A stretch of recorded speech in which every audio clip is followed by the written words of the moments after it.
Remember the television show What's My Line, where a celebrity panel would try to guess the contestant's line of work? Pretend you're a panelist, and this is the contestant. Any guesses? Let me give you a clue. She did her work sitting down, but sometimes she was upside down. Give up? She was an aviator, as they were called then. And what did she fly and when? That will come later.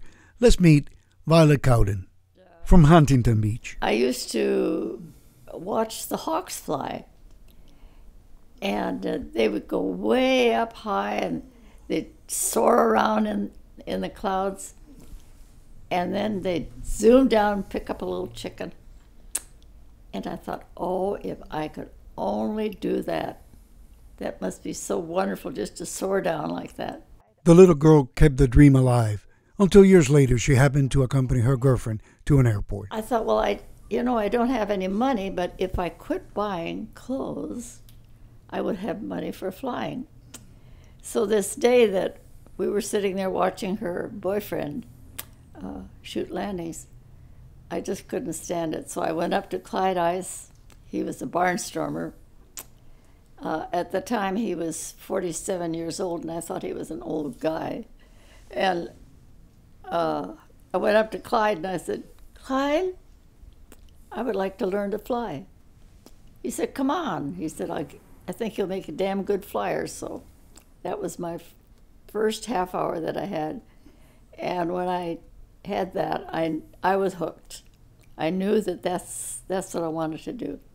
So the clothes, I wore unfashionable clothes, I guess, for several years just to pay for the flying lessons.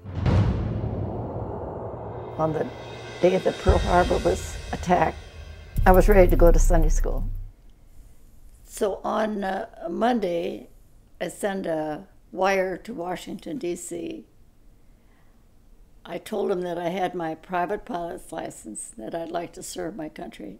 By then, Jacqueline Cochran had started the Women Air Service Pilots, or better known as WASP, to replace the men in the Air Corps so they could go to combat. The WASP ferry airplanes, flew as test pilots, and tow targets for gunnery practice. I had a telegram from Jacqueline Cochran that I was accepted in the 4th class at Sweetwater, Texas. Had exactly the same training as the men. We went into basics and advanced and primary. We did all the marching and everything just the same. In part 2, we will focus on her assignments and the aircraft she flew. In Huntington Beach for Round and About Orange County News, I'm Gustavo Carrillo.